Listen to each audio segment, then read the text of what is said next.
Alright, this video is for people that want the truth. Now, this is a Collins 51J-1. Remember I told you it's rare.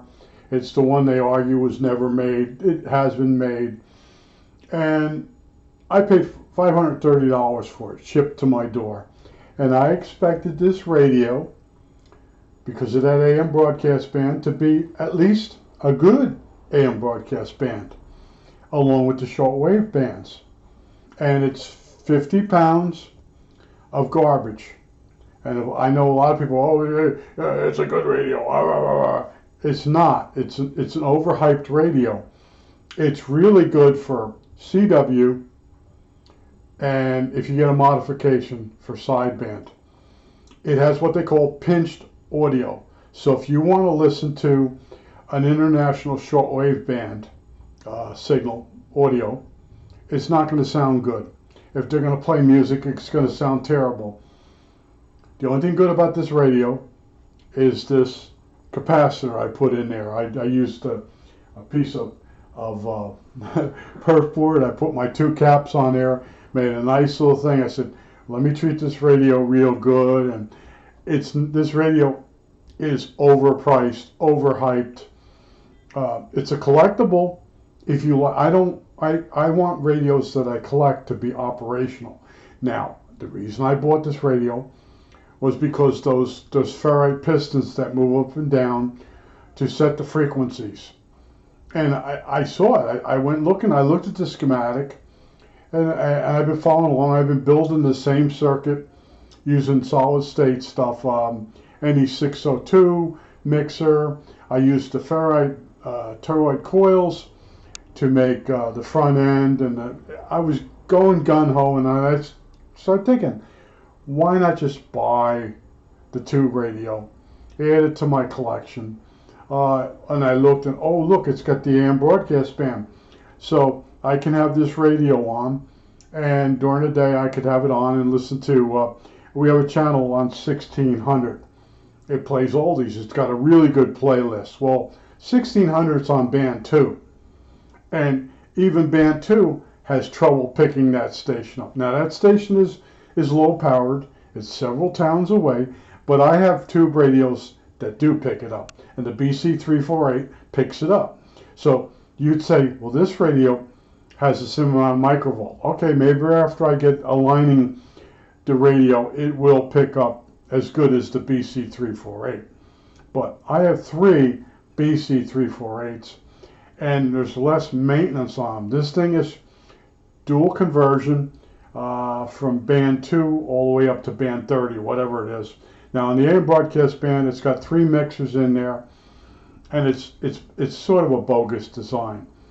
You go look at the schematics. If you understand schematics before you buy a radio, you should really understand. Now right now I have the you notice the tubes don't have the shields on it.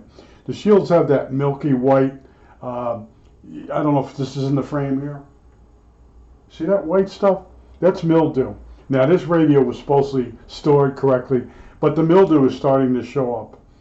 And I know if I went to the guy and say, you know, that radio was supposed to be in a smoke-free environment, stored not in a damp place. You know, these guys know how to wipe a radio down. They know how to do things. They know how to turn the knob so the bottom broken part of the knob doesn't show up in the pictures. They're just really good. And this is my fault, 100% my fault. I went reading about the radio, and you get all these rave views. I'm sorry I got rid of mine. But in between, if you really look, where you know what to look for, you'll say to someone, it's got pinched audio.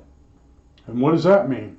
Well, guy didn't bother to say, you know, if you want to listen for a period of time, for a period of time, to a broadcast, you're going to get a headache. And R71A, I told you about that. That's got terrible audio. You can go in and remove a capacitor in the tone section of the R71A, the icon, and make the audio a lot better. The highs come back, and it doesn't give you a headache listening to it. Also change the speaker to an external speaker, at least 6 inches in diameter. But there's radios that have what they call communication bandwidth or audio, and they're terrible. They're for code and sideband. They're not for listening to a radio broadcast or music. And this thing, I saw it. I fell in love with the mechanics and all that. And these gear assemblies, to take that apart and to clean that, put it all back together, is a freaking nightmare. And this set is just the years it was made. There's 5 versions of this thing. They couldn't get it right. If you go looking at the schematics like I did, you'll see they moved the gain control, the RF gain control, in 3 different schematics. They moved it around trying to figure out where the best place to put it. Oh, and a couple of people have said the radio overloads on strong signals. Now, in that case, you turn your gain control back, but a really good radio doesn't overload. And that was the thing. There was a book out called Receiver Chance or Choice when I was into shortwave radios at the store. And this guy would pick on radios for intermod noise and processor noise. And this is before solid state stuff, mostly tubes. And some radios were just overhyped. And I wish I had a copy of that book, because this thing's he probably cuts this one up. But you go on the internet and you're going to always have people, the SDRs, software defined radios. There's actually a guy talking about this radio, and someone jumps in about the SDR. Now, a software defined radio is not going to work as good as this thing. As bad as this is, the SDR is not even going to come close. But these guys orbit the Earth, putting positive comments about SDRs. And I don't know if it's the Russians doing it or who's doing it. But there's another radio too that does shortwave, and people run around and drop the name of it all the time, and it's under $100. And I tend to say, so far, my favorite radio, if I could send one back through time, would be the BC348. I did the power supply. I had a guy, can you give me the schematic for the power supply? I talk it through. I show it being made. I know if you can't build it from what I show you, you can't build it. The schematic will end up having your name on it being passed around. I know you're kind. That's an awful thing to say about people, but I finally woke up. The other radio is the Radio Shack DX390. That thing, you could get it for under $30 in a box, brand new. Now it's up there about $95 because people figured out that's really a good shortwave radio. And it also does AM broadcast band really well. And there is a mod. You go in and make it work even better for AM broadcast band.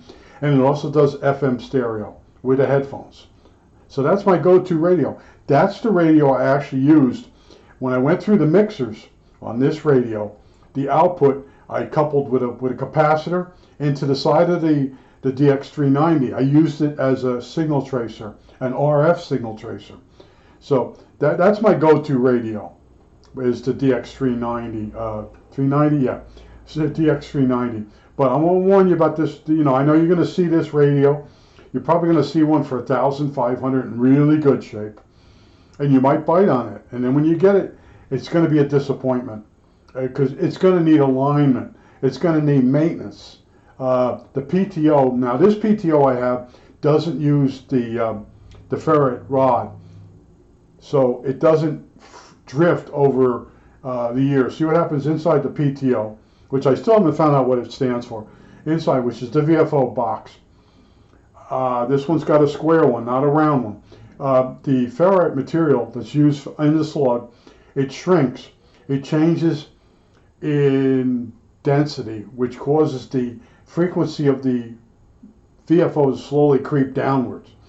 And then when you do your readjustment, you can't get the full range of the coil anymore. You got to go and take some turns off.